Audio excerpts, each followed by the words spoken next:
목회자를 위한 출애굽기 강의 두 번째 날, 두 번째 시간, 출애굽기 12장에서 24장 살펴보고 있는데요. 출애굽기 14장 16절 말씀을 보겠습니다. 지팡이를 들고 손을 바다 위로 내밀어 그것이 갈라지게 하라. 이스라엘 자손이 바다 가운데서 마른 땅으로 행하리라.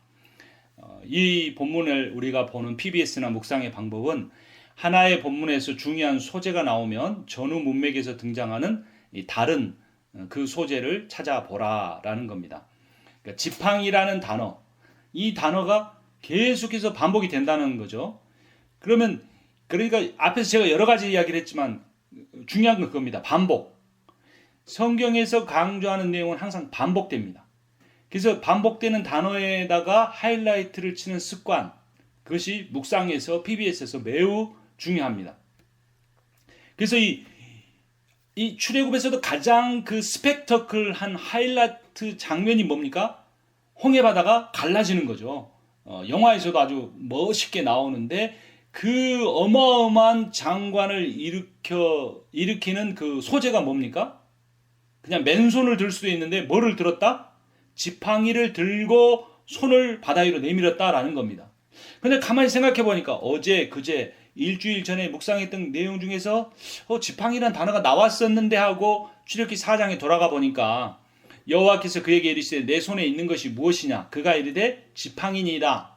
모세가 어떤 장면이냐면 호렙산에서 하나님을 만났습니다. 하나님이 너를 애굽 땅에 보내서 내 백성 끌어내겠다. 하나님 저는 능력도 없는데 어떻게 합니까? 라고 할 때 하나님께서 네 손에 있는 게 뭐냐? 지팡이입니다. 라고 하는 겁니다. 지팡이 던져라. 뱀이 됐습니다. 뱀을 잡아라. 근데 머리를 잡는 게 아니라 꼬리를 잡아라. 뱀은 잡을 때 머리를 잡아야 됩니다. 꼬리 잡으면 돌아서 무니까. 근데 꼬리를 잡아라. 위험한 일을 시킨 겁니다. 그대로 순종했을 때 다시 뱀이 지팡이가 됩니다. 그래서 하나님께서 모세와 함께 계셔서 이적을 베푸실 거라는 하나님이 증거로 어떤 이적을 보여주신 그때 사용한 게 지팡이였던 겁니다. 그래서 하나님 직접 말씀하십니다. 출애굽기 4장 17절 비번에 보면 너는 이 지팡이를 손에 잡고 이것으로 이적을 행할지니라. 하나님 참 희한한 분이세요. 질문하라 그랬죠. 하나님이 이런 말을 왜 하셨을까? 왜 굳이 지팡이를 사용하라고 말씀하셨을까? 홍해를 가를 때도 반석에서 물을 낼 때도 왜 이 지팡이를 사용하라고 하셨을까? 뿐만 아닙니다. 어마어마하게 반복이 됐습니다. 출애굽기 4장 4절, 4장 20절, 7장 9절 지팡이 계속 나왔어요. 지팡이를 뱀으로 만들고 뭐 이런 내용에서 또 나일강을 피로 만드는데 출애굽기 7장 20절, 개구리 재앙 일으킬 때 출애굽기 8장 5절, 티끌 재앙 일으킬 때 출애굽기 8장 16절, 우박 재앙 일으킬 때 출애굽기 9장 23절, 메뚜기 재앙 일으킬 때 출애굽기 10장 13절. 왜 제가 9절 다 읽었느냐? 그래, 그 하나님이 계속 지팡이 쓰라고 할 수도 있지. 그런데 중요한 것은 성경 기자가 그 역사적 사실을 기록할 때 굳이 그것을 계속 반복해서 지팡이를 통해 했다라고 강조하고 있다는 겁니다. 이게 문학적 성경 읽기 방법인 거죠. 저자의 의도가 있다는 겁니다. 그 모세가 사용한 지팡이는 뭐였습니까? 왕의 왕의 지팡이 아니었습니다. 목자의 지팡이였습니다. 이집트 왕궁에서 40세 때까지 자란 모세에게 양치기라는 이 직업은 아주 천한 것이었습니다. 심지어 요셉이 총리였지만 자기 일가족 70명이 이집트로 왔을 때 그들이 목축업을 하고 있었기 때문에 이집트 사람과 섞여 살 수 없었고 고센 땅을 분양을 받아서 거기만 따로 살아야 했습니다. 왜냐하면 이집트 사람이 그것을 싫어했기 때문에 천한 것으로 여겼기 때문에. 근데 그 이집트 왕궁에서 자란 더군다나 이방 민족이 중심이 된 힉속스 왕조가 아닌 이집트 원조 혈통인 18왕조에서 자란 모세 입장에서 미디안 광야로 가서 양치기가 되었다는 건 자기 인생 끝장났다는 거예요. 내가 한국에 가서 목회를 해야 되는데, 수도권에서 해야 되는데, 큰 교회에 내가 청빙 받을 수 있는데, 내가 이렇게 미국 와서 이민자들 목회를 해야 하나? 이민자들이 이렇게 패배의식이 있는 분들이 참 많은데, 상처 입은 사람 많은데, 목회하기 힘들다. 뭐 이런 생각을 할 수도 있는 겁니다. 그때 내가 목회를 할 때 계속 썼던 강대상이 있다고 해보죠. 강대상. 근데 이제 내가 돌아가는 겁니다. 서울에서 큰 게 청빙을 받았는데 그 옛날 그 이민 목회할 때 시골에서 하던 그 강대상을 가지고 가라 그러면 가지고 가고 싶겠습니까? 아이고 그 강대상 보기만 해도 내가 그 예배 전할 때 사람들이 졸고 예배 끝나면 또 뭐 딴 이야기 했던 그 교회 생각이 나가지고 강대상 갖고 가고 싶지 않다 이런 생각이 드는 거죠.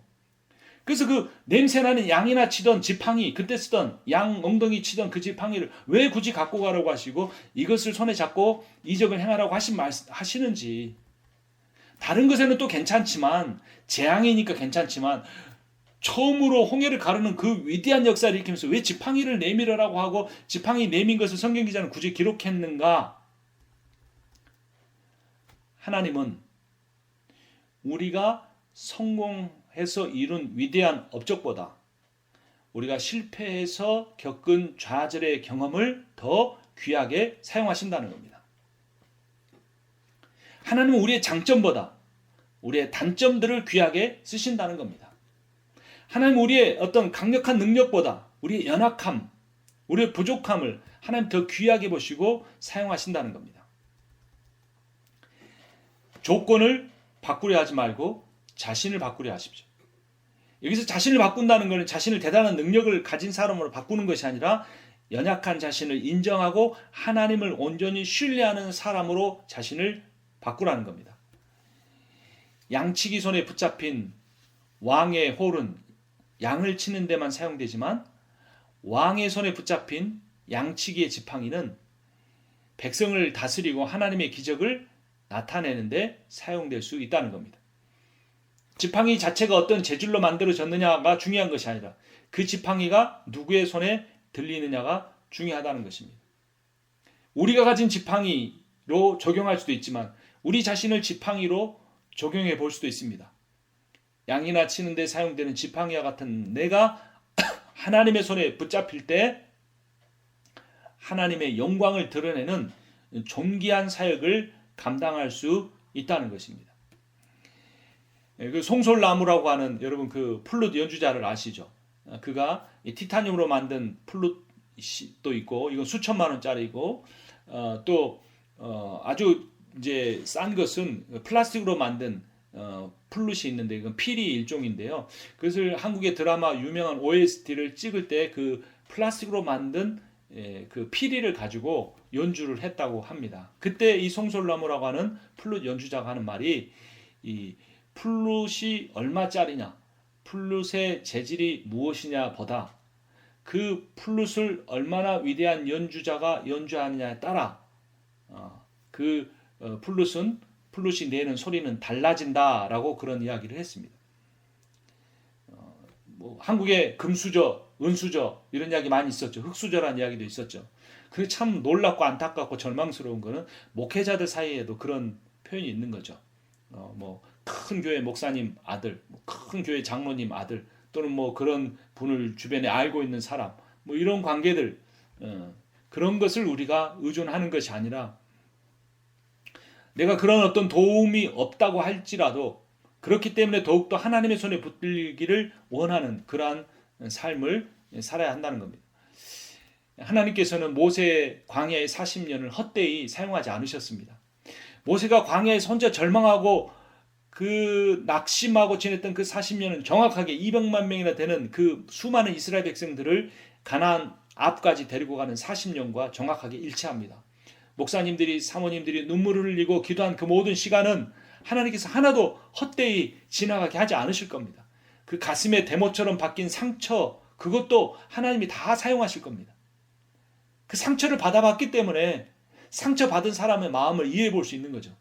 무시당해 봤기 때문에 무시당하는 사람의 인생을 이해할 수 있게 되는 거죠. 외로워봤기 때문에 그 외로움을 겪는 사람의 그 아픈 마음을 알 수 있는 거죠. 그래서 섣불리 조언하고 상담해 주는 것이 아니라 들어줄 수 있고 같이 울어줄 수 있고 같이 기뻐해 줄 수 있는 그러한 진정한 목회를 우리가 할 수 있는 겁니다. 그래서 우리 인생이 하나님 앞에 그렇게 쓰임받는 하나님의 손에 붙들린 지팡이가 되고 또 우리가 살았던 그 고난의 인생이라는 그 지팡이도 하나님께서 하나도 버리지 아니하시고 하나님의 그 영광스러운 이적을 드러내는데 사용하실 것입니다. 8번째 보면 한 본문 안에서 반복되는 단어의 대꾸의 대조에 주목하라라는 겁니다. 여기서 우리가 받을 수 있는 교훈은 신앙생활이란 무엇을 바라보느냐이다. 누구를 바라보느냐이다라는 겁니다. 사람은 자신이 늘 보는 것을 담게 됩니다. 가시적인 세상에 대한 눈으로 볼 수 있는 세상에 실제 존재하는 것만 바라보는 것이 아니라 거기에 대한 이야기만 아니라 눈에 보이지 않는 비가시적인 세상에서 우리가 상상하는 것도 보는 것입니다. 그러니까 내가 세상 눈에 보이는 물건들 중에서 자꾸 바라보는 것을 내가 담게 되는데 눈에 안 보이는 것, 내 상상 속에 떠올리는 것도 내가 일종의 보는 것인데 내가 상상 속에 보는 것도 매우 중요하다는 겁니다. 내가 무엇을 보느냐가 내 믿음인 것입니다. 출애굽기 14장 10절을 보면 바로가 가까이 올 때 이스라엘 자손이 눈을 들어 본즉 심히 두려워하여, 본죽에다가 이제 하이라이트 쳤습니다. 아, 이걸 봤구나. 그래서 두려워했구나. 그리고 쭉 내려가다 13절에 보니까 너희는 두려워하지 말고 가만히 있어서 여호와께서 오늘 너희를 위하여 행하시는 구원을 보라. 그러면 너희가 오늘 본 애굽 사람을 영원히 보지 아니하리라. 자, 대꾸가 되는 겁니다. 14장 10절에 본죽이 A, 14장 13절에 첫 번째 구원을 보라가 X, 그 다음에 14장 13절 끝부분에 보지 아니하리라가 A 다시. 그래서 A와 A 다시가 서로 대조를 이루는 거죠. 이스라엘 백성이 바로와 군대를 봤다.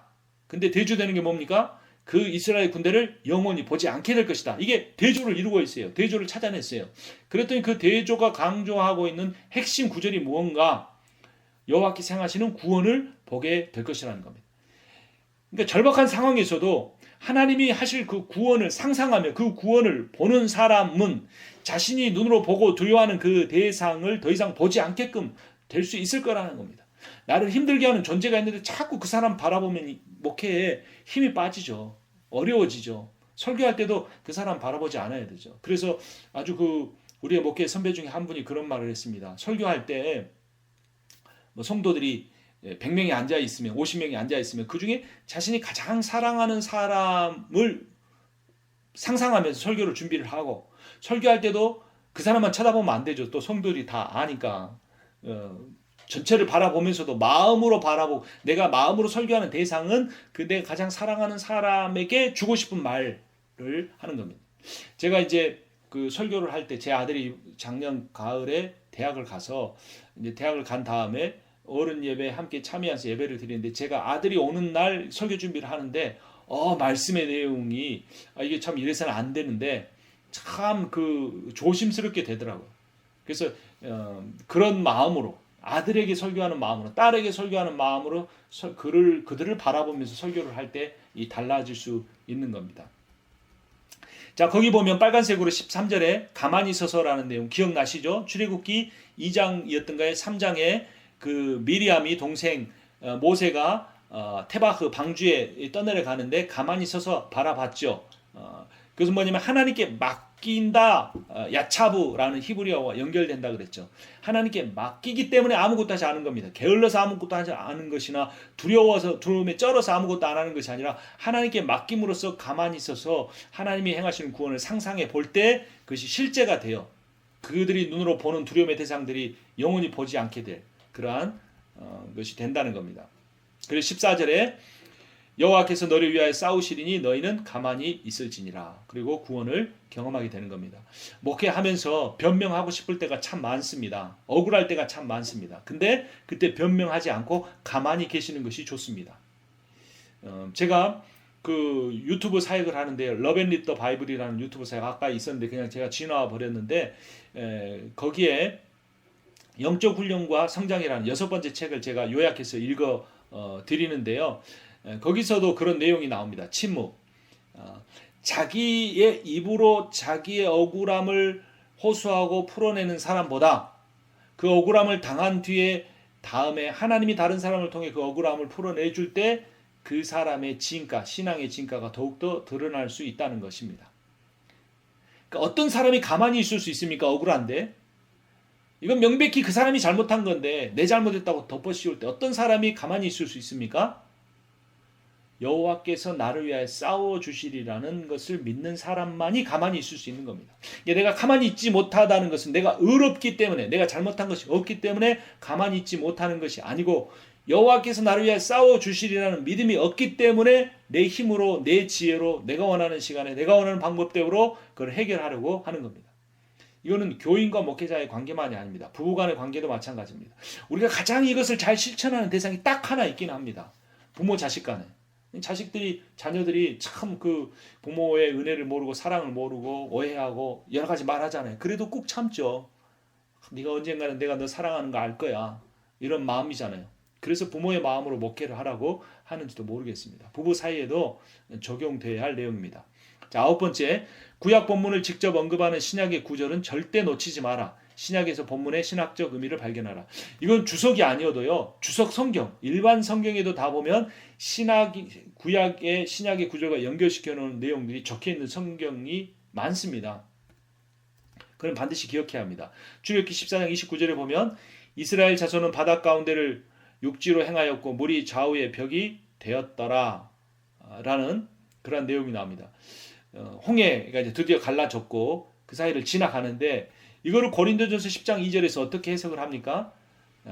모세에게 속하여 다 구름과 바다에서 세례를 받고 라고 설명합니다. 세례라는 거죠. 홍해가 갈라진 게 이적이 아니라 세례 받은 것이다.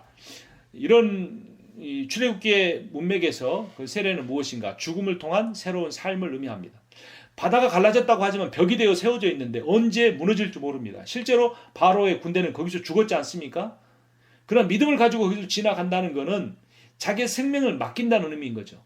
그래서 죽음을 경험하는 과정이었고 그 죽음의 경험을 통해 그들은 이제 하나님이 살려주신 새로운 삶을 살게 되는 겁니다.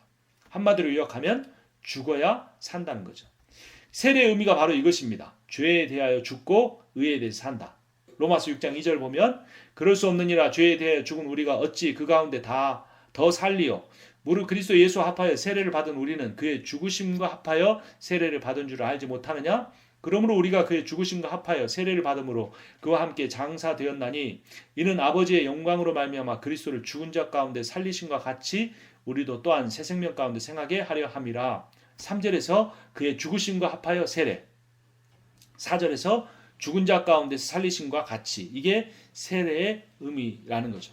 물에 들어갈 때 옛사람이 죽고 물에서 다시 나올 때 새 사람으로 사는 것, 이것이 세례가 가진 신학적 의미이고 그 신학적 의미의 그 기초가 어디서 발견되는가? 홍해를 건너는 사건을 통해 발견할 수 있다는 겁니다. 그래서 이 내용에서의 신학적 주제는 그 9번 셋째 줄에 나온 것처럼 출애굽은 이집트에서 가나안 땅으로의 지리적 이동이기보다 바로에게서 하나님에게로의 통치적 이동이었다라고 볼 수 있습니다. 홍해를 지난 것도 이제 바로의 통치가 끝이 나고 하나님의 통치가 시작되는 그러한 정치적인 이동이었다는 것입니다. 그럼 광야 반석에서 물을 내신 사건의 신학적 의미는 무엇일까? 출애굽기 17장 6절, 내가 호렙산에 있는 그 반석이 거기서 내 앞에 서리니 너는 그 반석을 치라. 그것에서 물이 나오리니 백성이 마시리라. 모세가 이스라엘 장로들의 목전에서 그대로 행하니라. 이 구절이 정확히 고린도전서 10장 3, 4절로 연결이 됩니다. 다 같은 신령한 음식을 먹으며 다 같은 신령한 음료를 마셨으니 이는 그들을 따르는 신령한 반석으로부터 마셨음에 그 반석은 곧 그리스도시라. 17장 5절에 물이 나오게 한 그 반석을 바울은 누구로 봅니까? 예수 그리스도로 보는 겁니다.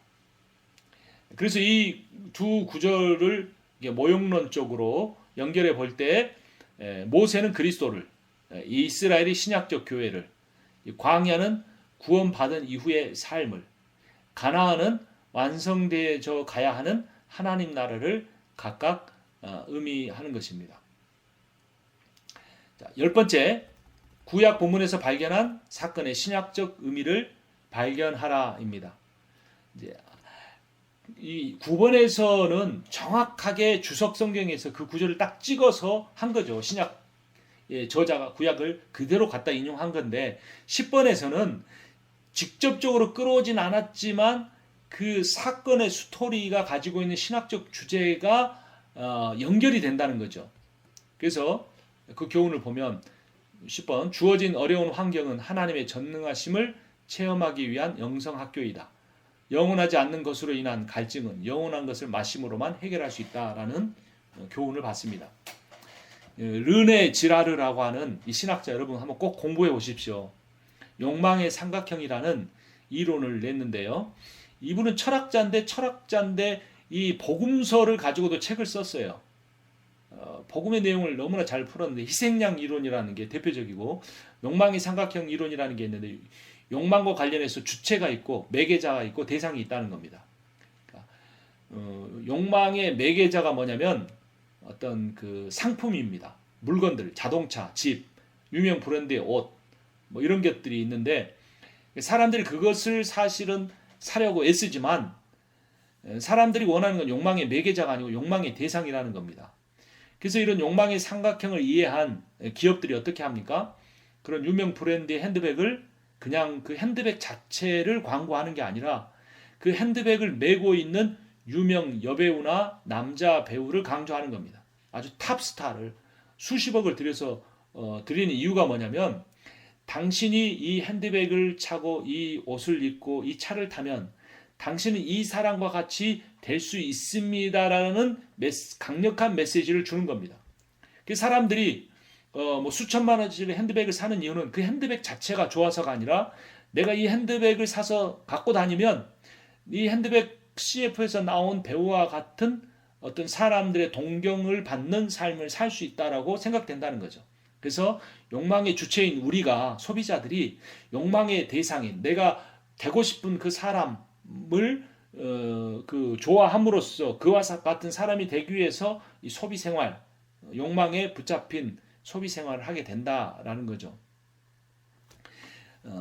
이게 무엇을 의미할까요?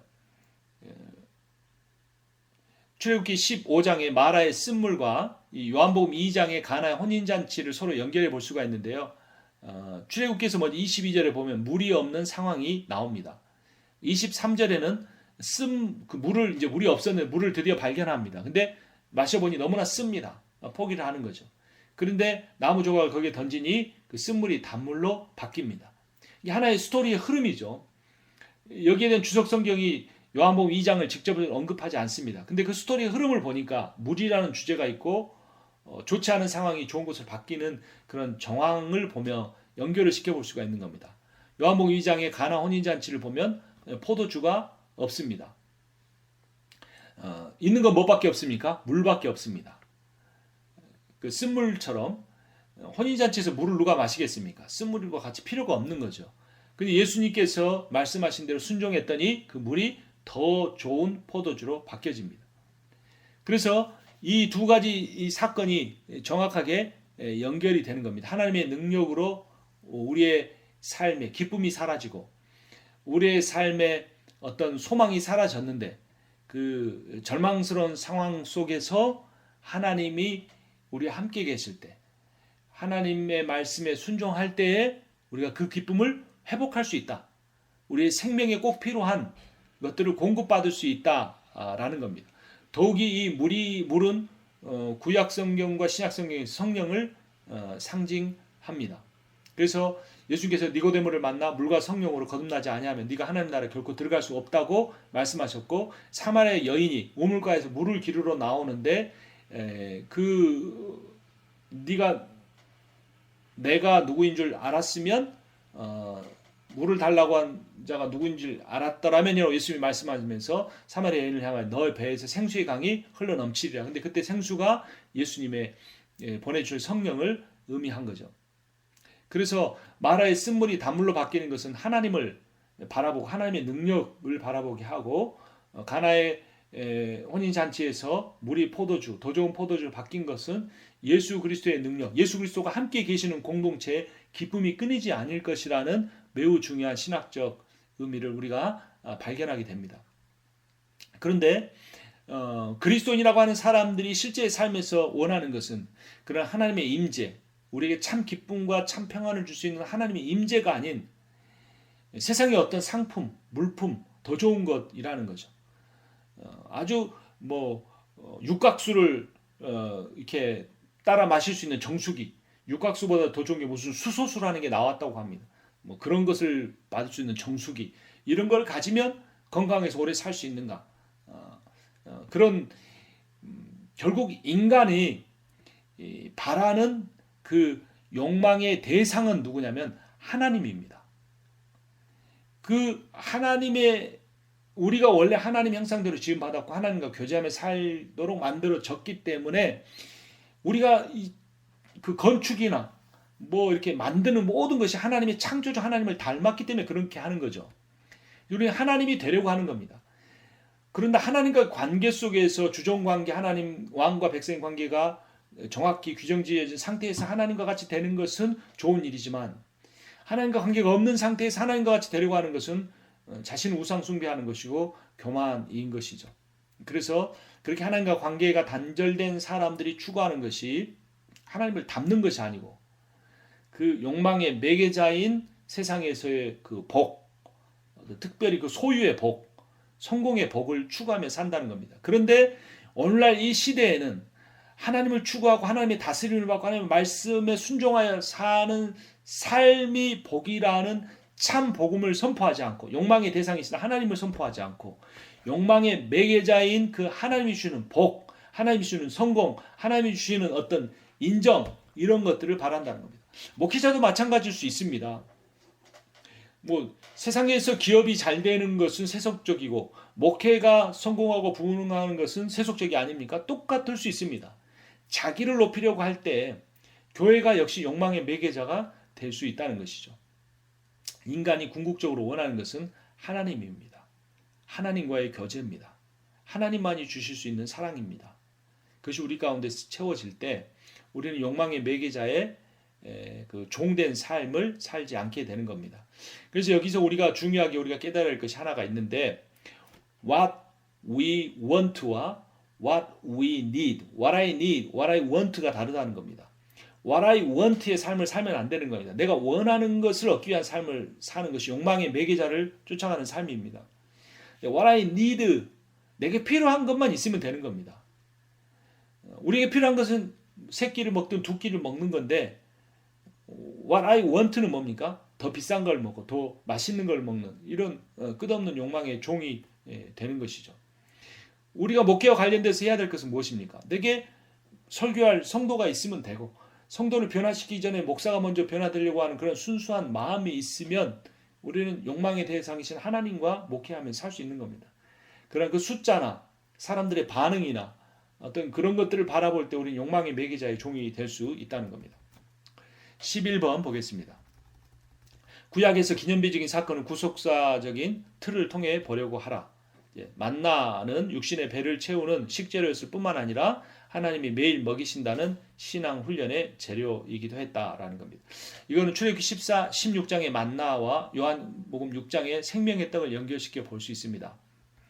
만나에 대해서 이스라엘 백성이 이렇게 말합니다. 16절에서 애굽 땅에서 고기 가마 곁에 앉아 있던 때와 떡을 배불리 먹던 때 여호와의 손에 죽었더라면 좋았을 것을 너희가 이 광야로 우리를 인도해내어 이 온 회중이 주려 죽게 하는도다.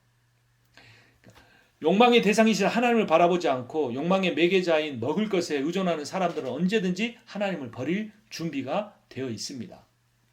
예수님께서 요한복음 6장 35절의 말씀은 오병이어의 기적을 행하신 후에 많은 사람들이 예수님을 쫓아왔는데 그들을 피해 가시면서 하신 말씀입니다.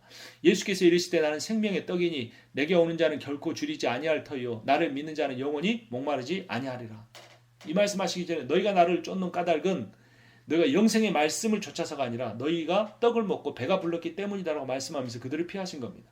그러니까 요한복음 6장의 오병이어를 경험했던 그 2만 명의 사람들은 출애굽한 뒤에 광야에서 하나님을 향하여 원망하고 불평하던 200만 명이나 되던 이스라엘 백성과 똑같은 변화되지 않은 사람들을 상징합니다. 다시 한번 강조하지만 하나님으로부터 받는 복이 아니라 그 복을 주실 수도 있고 기다리게 하실 수도 있고 주지 않으실 수도 있는 하나님을 바라보는 것이 믿음이고 신앙이고 구원이고 생명입니다. 그래서 예수님이 자신을 생명의 떡이라고 말씀하셨습니다. 12번에 보면 하나님을 묵상하고 적용하고 나누는데 집중하라. 성경의 주제는 구원이 아니고 하나님입니다. 그 구원마저도 인간 중심의 구원이죠. 교리적인 구원. 그게 아니고 하나님이 성경의 주제입니다. 광야는 질병, 결핍, 갈등의 땅인 동시에 하나님의 능력이 충만한 땅이다. 사람의 고난이 길어질수록 하나님의 은혜가 깊어진다. 창조 때 시작된 사단과의 싸움의 최종적 결과는 종말의 그리스도의 승리로 끝난다라는 이런 교훈을 출애굽기 15장, 16장, 17장 우리에게 줍니다. 15장 26절에는 여호와 라파 치료하시는 하나님이 나오고요. 16장 13절에서 만나 먹을 것을 주시는 하나님. 그리고 17장 6절에는 르비딤에서 물을 내시는 하나님, 마실 물을 주십니다.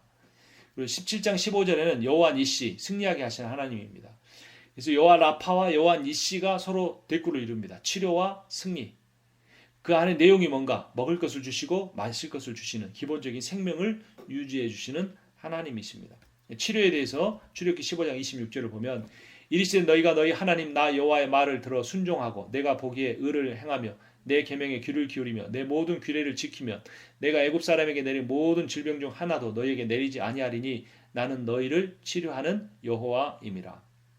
치료하시는 하나님임을 마라의 쓴물을 단물로 바꾸시고 말씀하셨습니다.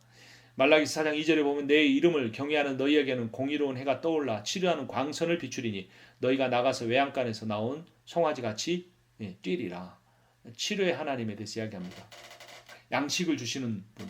저녁에 메추라기를 또 아침에는 만나를 주셨죠. 또 물을 주십니다. 반석을 치라. 그랬더니 그 물이 나와서 마시게 되었습니다. 출애굽기 17장 13절에 보면 승리에 대해서 이야기합니다. 여호수아가 칼날로 아말렉과 그 백성을 쳐서 무찌르니라. 모세가 제단을 쌓고 그 이름을 여호와 니시라. 여호와는 나의 깃발이다 라는 뜻이죠. 승리의 깃발. 고린도후서 2장 13절은 신약에서 승리를 예수 그리스도와 연결시킵니다. 항상 우리를 그리스도 안에서 이기게 하시고 우리로 말미암아 각처에서 그리스도를 아는 냄새를 나타내시는 하나님께 감사하노라. 여러분 승리가 뭡니까? 승리가 부흥이고 성장일까요? 승리는 그리스도가 이기시는 겁니다. 내가 죽고 그리스도가 사시는 것이 승리입니다. 내가 잘 되는 것이 아니라 내가 굴복하는 것이 승리입니다. 세상의 가장 힘든 싸움이 자신과의 싸움이죠.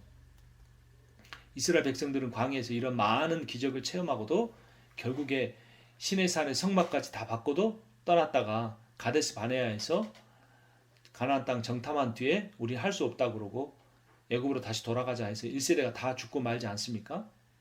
이 놀라운 여호와 라파를 경험하고도 여호와 니시의 하나님을 경험하고도 날마다 내리는 메추라기와 만나를 먹고 반석에서 흘러나오는 물을 마시고도 가데스 바네아에서 가나안 바라보고는 이집트로 다시 돌아가겠다고 한 겁니다.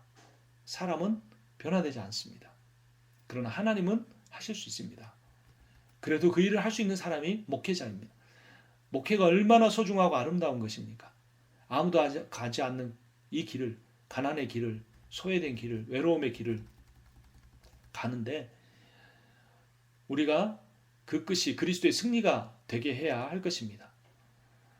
13번 본문의 사건 자체만 묵상하지 말고 그 사건이 주는 의미까지 묵상하라 인데요.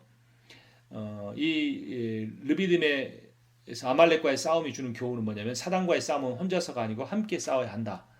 함께하는 공동체에 하나님이 함께 하시고 승리를 주신다라는 건데요. 출애굽기 17장 8절 말씀 보면 그때 아말렉이 와서 이스라엘과 르비딤에서 싸우니라. 모세가 손을 들면 이스라엘이 이기고 손을 내리면 아말렉이 이기더니 12절 모세의 팔이 피곤하며 그들이 돌을 가져다가 모세 아래에 놓아 그가 그 위에 앉게 하고 아론과 훌이 한 사람은 이쪽에서 한 사람은 저쪽에서 모세의 손을 붙들어 올렸더니 이 손을 든 건 뭘 의미합니까? 기도를 의미하죠.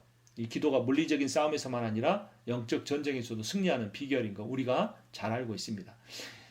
구약성경에 보면 신구약 성경에 손을 들고 기도하라는 내용이 나옵니다. 시편 28편 2절 내가 주의 성소를 향하여 나의 손을 들고 주께 부르짖을 때 나의 간구하는 소리를 들으소서. 디모데전서 2장 8절 그러므로 각처에서 남자들이 분노와 다툼이 없이 거룩한 손을 들어 기도하기를 원하노니 손을 들고 기도하거나 엎드려져 기도하는 행위에 드러나는 기도의 본질은 하나님을 절대 신뢰하여 하나님께 순종하는 마음입니다. 예수님 엎드려져서 기도하셨습니다. 마태복음 26장 37절에 40절 조금 나아가서 얼굴을 땅에 대시고 엎드려 기도하여 이르시되 내 아버지여 만일 할만하시거든 이 잔을 내게서 지나가게 하옵소서. 그러나 나의 원대로 마시옵고 아버지의 원대로 하옵소서 하시고, 이 손을 든다 항복의 의미, 엎드린다 복종의 의미 다 같죠. 결국에 기도의 내용도 어떻습니까? 아버지의 뜻대로 해달라는 것이죠. 그래서 기도의 본질은 내 뜻을 하나님이 이루시는 것이 아니고 하나님의 뜻이 내 안에서 나를 통해 이 세상 가운데 이루어지는 것이다. 이 주기도문의 내용 아닙니까? 마태복음 6장 10절에 나라가 임하시오며 뜻이 하늘에서 이루어진 것까지 땅에서도 이루어지이다. 이러한 기도에 예수님도 제자 몇 명을 더 가까이 데리고 와서 기도하셨는데 모세도 아론과 훌 양쪽에 세워서 그 팔을 들게 합니다. 그 신약 성경에 보면 이 아론과 훌이 모세의 기도를 도운 것처럼 두세 사람이 합심하여 기도하라는 내용이 나오는데요. 마태복음 18장 19절 20절 보면 진실로 다시 너에게 이르노니 너희 중에 두 사람이 땅에서 합심하여 무엇이든지 구하면 하늘에 계신 내 아버지께서 그들을 위하여 이루게 하시리라. 두세 사람이 내 이름으로 모인 곳에는 나도 그들 중에 있느니라. 여기서 우리에게 가장 관심이 되는 내용이 뭡니까? 빨간색, 너희 중에 두 사람이 땅에서 합심하여 무엇이든지 구하면 하나님이 이루어준답니다. 근데 무엇이든지 이루어집니까? 안 이루어지죠. 오해죠. 기도는 하나님의 뜻이 이루어지는 거지 우리의 뜻이 이루어진 게 아니라고 그랬죠. 그러니까 문맥을 살펴야 됩니다. 마태복음 18장 19절 20절 앞부분에 보면 누군가가 잘못했어요. 혼자 찾아가 말하니까 회개하지 않았어요. 두세 명이 찾아가서 말해 회개하지 않았어요. 교회 공동체 안에 말하고 회개하지 않으니까 이 사람을 교회에서 쫓아냅니다. 근데 이 사람이 중간에 잘못했다고 하면 어떻게 하는가? 그 사람을 용서해 줘라. 이런 내용이 나옵니다. 그게 앞에 문맥이고 뒤에 문맥 20절 이후의 문맥은 뭐냐? 어떤 사람이 1만 달란트 빚졌는데 친구가 그 빚을 다 탕감해 줬습니다. 그리고 나가는데 100달란트 빚진 자를 만났습니다. 그 친구를 100달란트를 탕감해 주지 않고 감옥에 가둡니다. 이 사실이 주인에게 알려져서 1만 달란트 빚진 자가 감옥에 갇혀서 영원히 나오지 못하게 1만 달란트 다 갚을 때까지 못 나오게 되는 이야기가 나옵니다. 그러니까 마태복음 18장 19절에 20절의 내용은 무엇이든지 이루어진다고 했지만 문맥 속에서 보면 어떤 정황 속에서 무엇이든지냐, 너희가 용서하려고만 하면 너희의 힘으로는 용서할 수 없으나 두세 사람이 모여서 합력하여 기도하면 내가 그들을 용서하는 너희의 그 기도를 응답하여 용서할 수 있게 해주겠다라는 겁니다. 공동체를 살리는 것은 용서입니다. 다른 사람을 받아줌입니다. 물론 끝까지 회개하지 않으면 권징해야죠. 오늘날 권징이 사라진 것이 교회의 거룩을 허물어지게 하는 가장 큰 이유 중에 하나니까 문제입니다. 그러나 회개한 사람은 받아줘야 합니다. 권면하고 받아줌, 용서해야 되는 겁니다. 그래서 진정한 싸움은 이스라엘과 아말렉의 싸움이 아니고 이스라엘이 공동체 안에서 서로를 용서하고 하나 되는 내용이라는 걸 신약과 연결시켜서 볼 때 우리에게 적용할 수 있습니다. 용서가 그만큼 어렵다는 이야기이기도 합니다. 14번 보겠습니다. 다른 번역본을 사용하라. 여기서 이제 출애굽기 18장 말씀을 보겠는데요. 여기서 얻는 주제는 하나님 나라는 혼자 일을 다하는 한 명의 위대한 리더보다 다른 사람을 세우고 협력하는 겸손한 리더가 필요하다라는 겁니다. 그리고 또 하나의 교훈은 그 영적인 원리도 중요하지만 상식과 이성을 무시해서도 안 된다라는 장인 이도를 통한 조언을 모세가 받아들인 내용을 우리가 통해 적용할 수 있습니다.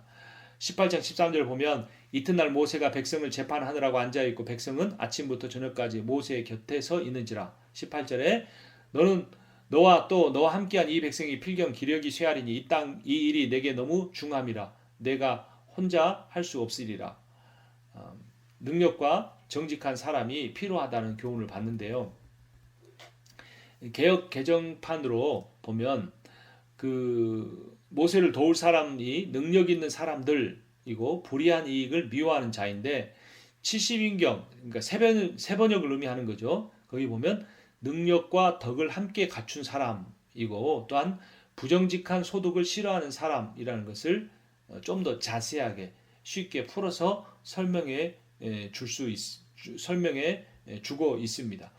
그래서 하나님의 교회를 세우는 데 필요한 장로님, 안수 집사님, 권사님 세울 때 돈 많고 힘 있고 이런 사람이 아니라, 물론 능력 있는 사람도 필요하지만 정직한 사람 뽑아야 한다는 것입니다.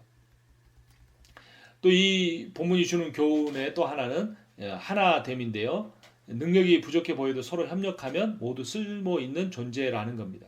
모세보다 어떻게 그 사람이 더 뛰어나겠습니까? 1000부장, 100부장, 10부장, 50부장이 부족하죠. 근데 협력할 때 쓸모 있는 존재가 된다는 겁니다. 고린도전서 12장 20절 이하 보면, 이제 지체는 많으나 몸은 하나라. 눈이 손들어 내가 너를 쓸데없다 하거나, 또한 머리가 발들어 내가 너를 쓸데가 없다 하지 못하리라. 그뿐 아니라 더 약하게 보이는 몸의 지체가 도리어 요긴하고, 우리가 몸에 덜 귀히 여기는 그것들을 더욱 귀한 것들을 입혀주며, 우리의 아름답지 못하는 지체는 더욱 아름다운 것을 얻느니라. 그런즉이라고 말합니다. 여기에 교회에 매우 중요한 원리가 있습니다. 연약해 보이는 사람, 쓸모없어 보이는 사람이 인정받고 사랑받고 쓰임받을 수 있는 것이 교회 공동체가 되어야 한다는 겁니다. 현실적으로는 참 힘든 일입니다. 근데 우리가 좀 능력이 있다고 보는 사람 역시요, 나중에 보면 더 큰 단점을 가지고 있는 경우가 참 많습니다. 그래서 이 사람은 어떻다, 저 사람은 어떻다 판단할 것이 아니라, 결국에 하나님이 보내준 사람들이라는 거 인정하고, 그들이 장단점을 갖고 있으나 하나님 주신 은사를 따라 함께 섬길 수 있도록 하는 것이 목회자의 가장 중요한 역할 같습니다. 그래서 이 고린도전서 12장의 내용이 13장으로 이어지면서 사랑의 내용으로 바뀝니다. 12장 31절, 너희는 더욱 큰 은사를 사모하라. 내가 또한 가장 좋은 길을 너에게 보이리라.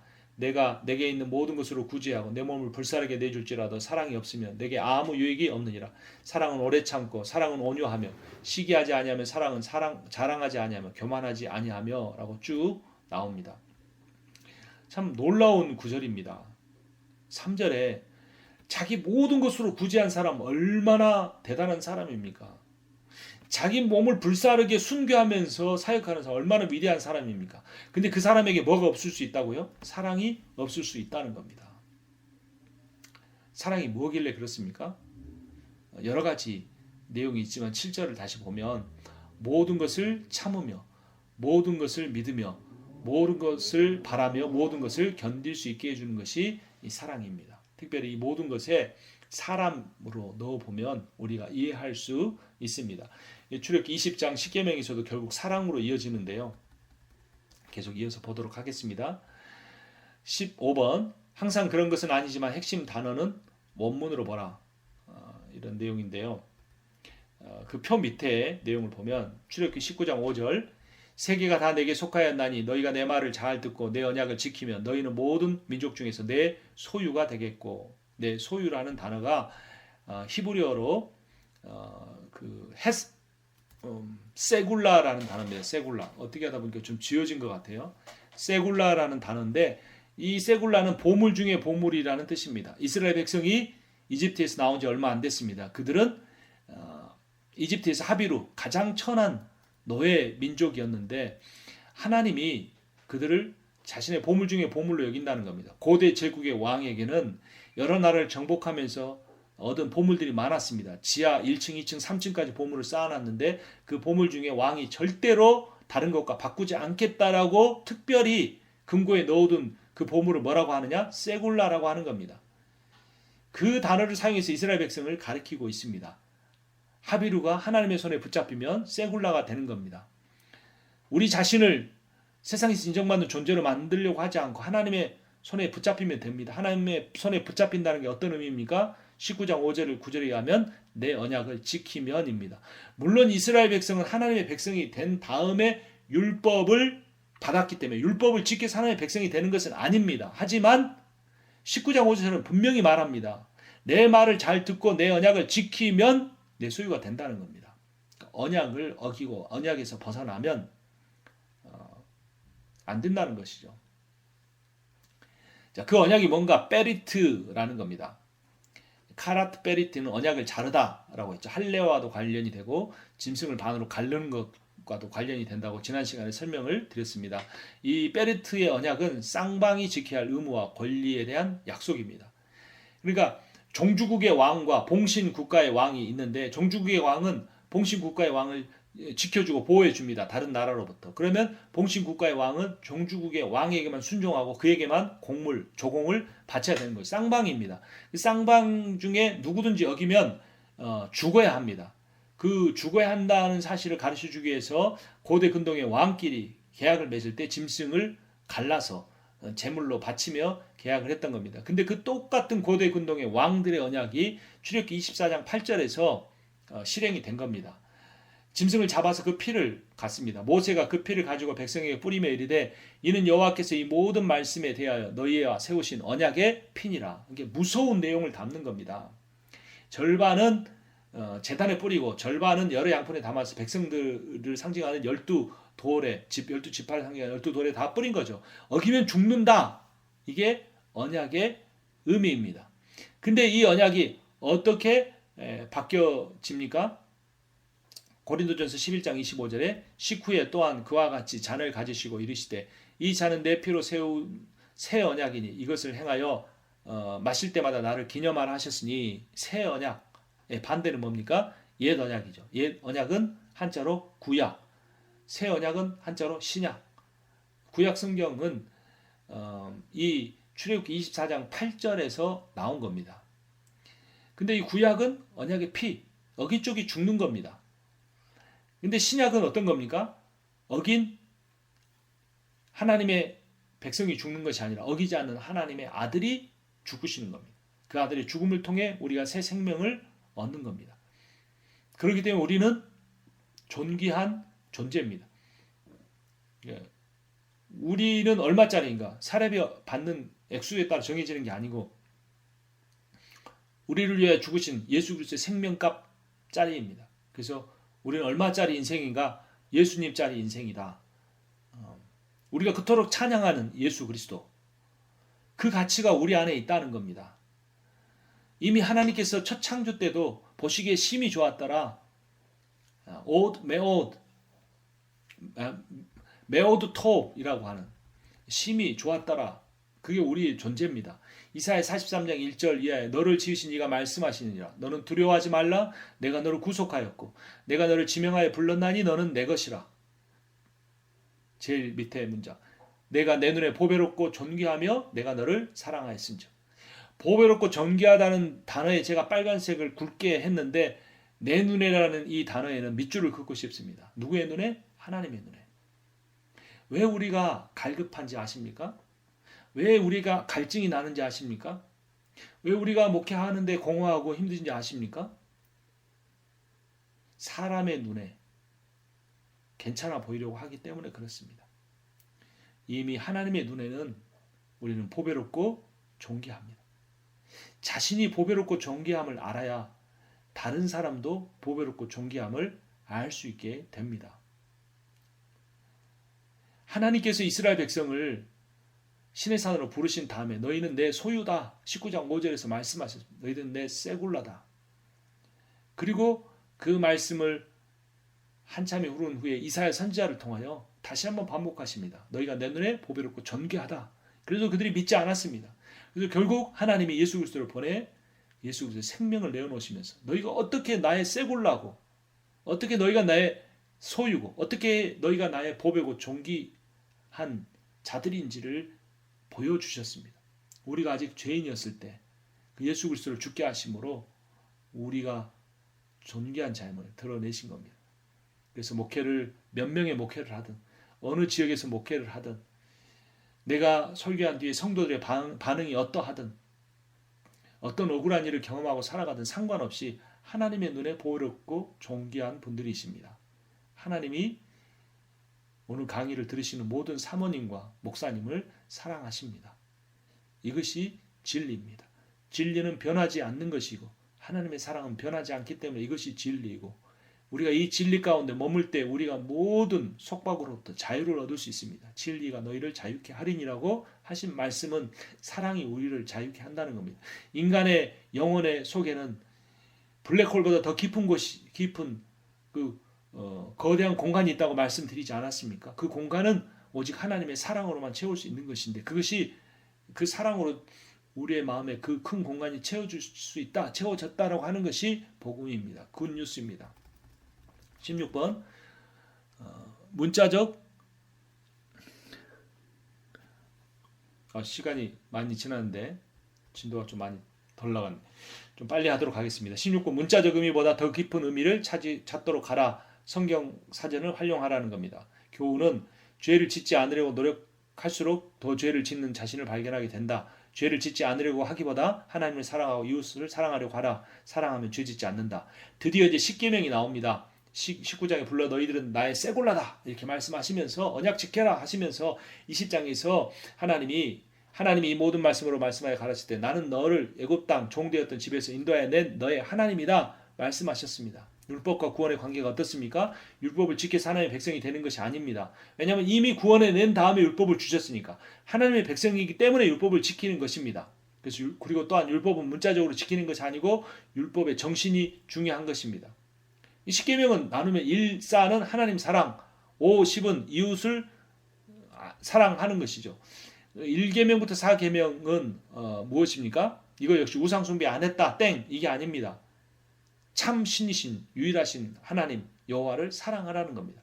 다른 신 섬기지 말라 타 종교에 대한 경고입니다. 힌두교, 이슬람 우상을 두지 말라 기독교 안에서 행해지는 일에 대한 이야기입니다.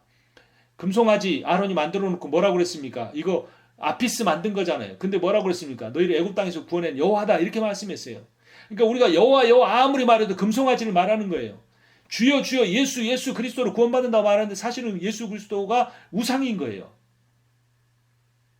구약에 계시던 예수가 아니고 다른 예수를 가져와 있는 거예요. 그것을 말하는 게 2계명입니다. 그 다음에 여호와 이름을 망령되이 잊지 말아라. 점점 안으로 들어와요. 타종교에서 기독교 안으로. 기독교 안에서도 믿음 안에 있는 사람들에게조차도 이런 일이 행해질 수 있어요. 여호와의 이름을 함부로 일컫는 거. 레위기 19장 12절 너희는 내 이름으로 거짓 맹세함으로 내 하나님의 이름을 욕되게 하지 마라. 나는 여호와이니라. 거짓 맹세의 이유가 뭡니까? 그리스도인으로서 신뢰를 주는 삶을 못 사니까 하나님의 이름까지 동원하는 겁니다. 이러한 사람들에게 하나님을 믿는다는 말의 의미는 뭡니까? 자기 의지를 관철하는 것, 개인의 꿈을 실현하는 것을 하나님의 비전과 교묘하게 뒤섞여서 예수의 이름으로 포장하는 겁니다. 자, 네 번째 계명, 하나님과 관계에서 네 번째 계명은 뭡니까? 안식일을 거룩하게 지키라. 근데 출애굽기 20장 8절에서는 안식일을 어떻게 지키라고 합니까? 11절에 보니까 천지 창조와 연결을 시킵니다. 근데 신명기 5장에 또 십계명이 나오는데 5장 15절에는 무엇과 연결시킵니까? 이집트에서 나온 날, 구속받은 날, 즉 구원과 연결시킵니다. 그러니까 안식의 정신은 창조의 안식이고 구원의 안식이에요. 그러니까 이 안식이라는 것은 창조가 완벽했기 때문에 하나님을 신뢰함으로 쉴 수 있는 거예요. 안식이란 하나님이 나를 구원해 주셔서 나를 완전히 보호해 주시고 인도해 주시니까 쉴 수 있는 거예요. 그래서 안식의 정신은 하나님을 신뢰함으로 인해 또는 하나님으로 인해 누리는 쉼과 선이다라는 거죠. 자, 5계명부터 10계명은 부살간도 거탐으로 외웁니다. 부모 공경, 살인하지 말라, 간음하지 말라, 도둑질하지 말라, 거짓 증거하지 말라, 탐내지 말라. 이렇게 부살간도 거탐으로 목회자는 외워두는 게 편하겠죠. 도둑질하지 않았다, 간음하지 않았다 이 문제가 아니라는 걸 예수님이 이 십계명 신해산을 선포한 말씀을 산 위에서 산상수훈에서 가르쳐 주셨다는 거죠. 이웃을 자신처럼 사랑하라는 의미라는 겁니다. 살인하지 말라는 정도가 아니고 생명을 소중히 여기라는 사람이 되라는 것입니다. 그래서 마태복음 5장 22절에 산상수훈 나는 너에게 이르노니 형제에게 노하는 자마다 심판을 받게 되고 형제를 대하여 라가라 하는 자는 공회에 잡혀가게 되고 미련한 놈이라 하는 자는 지옥불에 들어가게 되리라. 나는 너에게 이르노니 음욕을 품고 여자를 보는 자마다 마음에 이미 간음하였느니라. 이건 사람을 완전히 쪼아버리는 거죠. 누가 라가라고 한 번도 안 하겠어요. 누가 지나가는 예쁜 여자를 보고 뭐 이상한 생각 한 번도 안 하겠습니까? 그런데 그런 바라보는 눈이 있으면 눈 뽑고 그런 말 했으면 혀 뽑고 천국에 들어가라고 예수님이 말씀하지 않았습니까? 이 말을 이렇게 강력하게 더 강력하게 선포해 버리는 그 목적은 뭐냐면 자꾸 죄짓지 않으려고 하는 삶 살려고 하면 안 된다는 겁니다. 앞에서 이미 말했죠. 부정적 명령과 긍정적 명령, 수동적 명령과 능동적 명령이 있는데 능동적이고 긍정적인 명령으로 바꾸라는 겁니다. 도둑질 하려고 안 할수록 탐심이 더 생기는 거예요. 사랑하는 겁니다. 그 물건을 소유하는 사람을 사랑할 때, 그 영혼을 깊이 사랑할 때 음욕을 품는 것이 아니라 그 영혼을 사랑할 수 있게 되고, 물질에 대한 탐욕이 아닌 그 물질을 소유한 형제에 대한 사랑을 갖게 될 수 있다는 것입니다. 17번 다른 성경과 비교해 보라 인데요. 여기 넘어가도록 하겠습니다. 18번 구약과 신약을 구속사로 연결하라. 하나님은 언약을 지키지 않은 자기 백성을 위해 죽으셨다는 내용인데요. 출애굽기 24장을 보면 모세가 피를 가지고 반은 여러 양푼에 담고 반은 제단에 뿌리고, 8절 모세가 그 피를 가지고 백성에게 뿌리며 이르되 이는 여호와께서 이 모든 말씀에 대하여 너희와 세운 언약의 피니라. 앞에서도 몇 번 나왔습니다. 이게 중요하기 때문에 반복이 되는 겁니다. 피는 속죄를 의미합니다. 레위기 17장 11절 육체의 생명은 피에 있음이라. 그 부분에 피가 죄를 속하느니라 라고 하죠. 이 피를 뿌리는 행위는 책임에 대한 겁니다. 앞에서 여러 번 말씀드린 왕과 왕 사이의 언약, 어기면 죽는다. 이 동물처럼 죽는다. 책임을 드러내는 겁니다. 근데 이게 옛 언약인데 새 언약인 신약과 중검다리 역할을 하는 것이 예레미야 31장 31절 말씀입니다.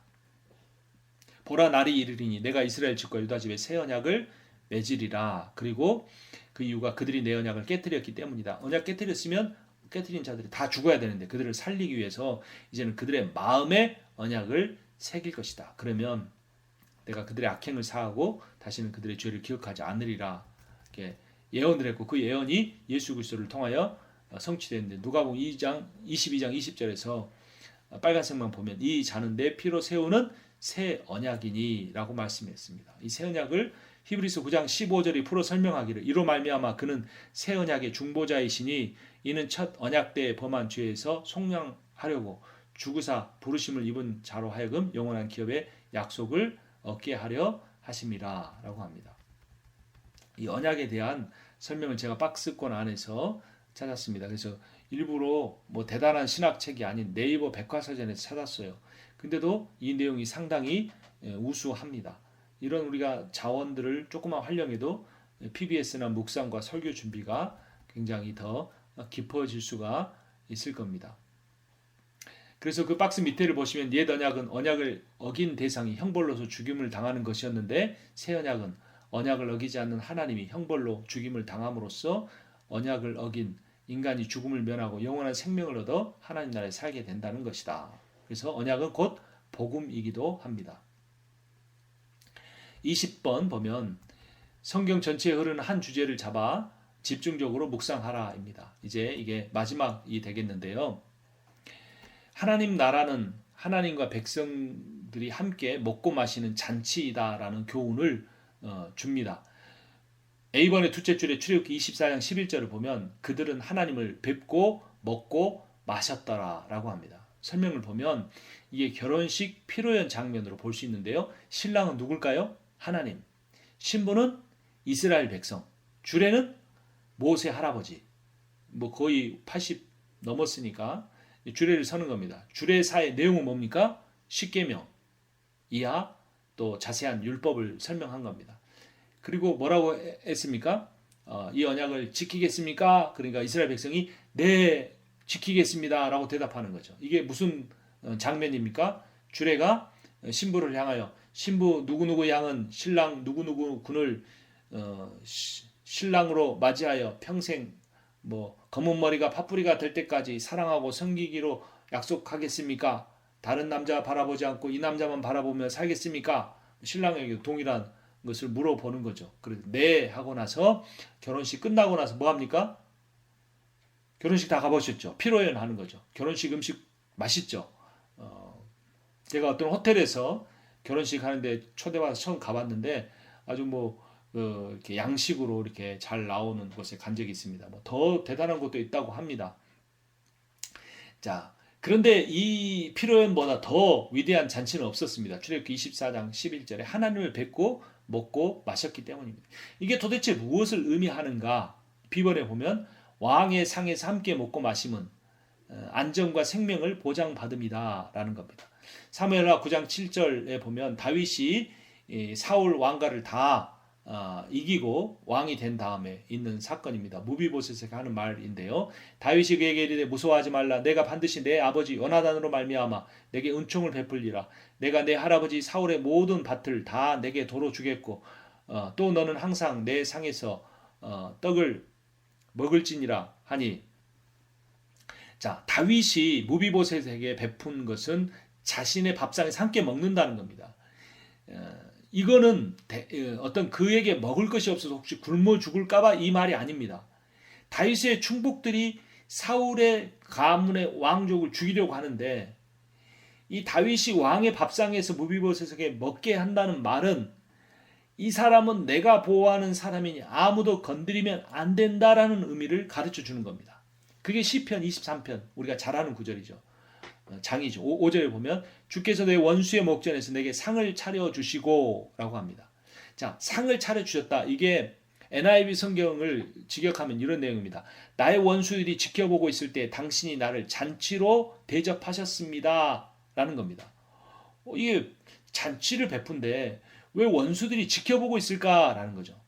시편 23편에 이런 구절도 있죠. 내가 사망의 음침한 골짜기를 다닐지라도 해를 두려워하지 않는 것은 주의 지팡이가 나를 지켜주시기 때문입니다 라고 하는 내용이 있죠.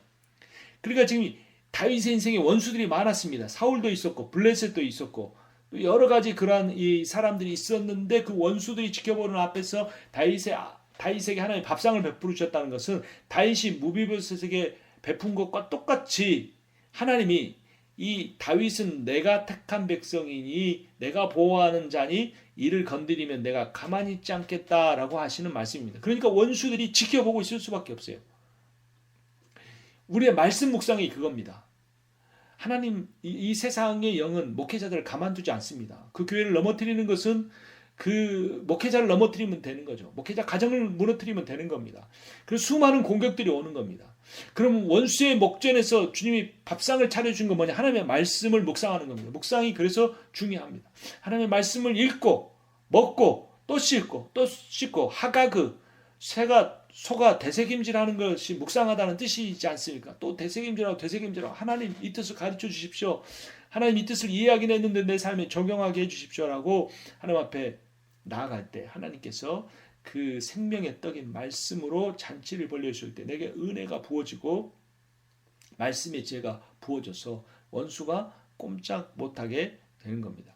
10번에 종말에 완성될 하나님 나라는 예수께서 베푸시는 혼인잔치이다 라는 겁니다. 요한복음 6장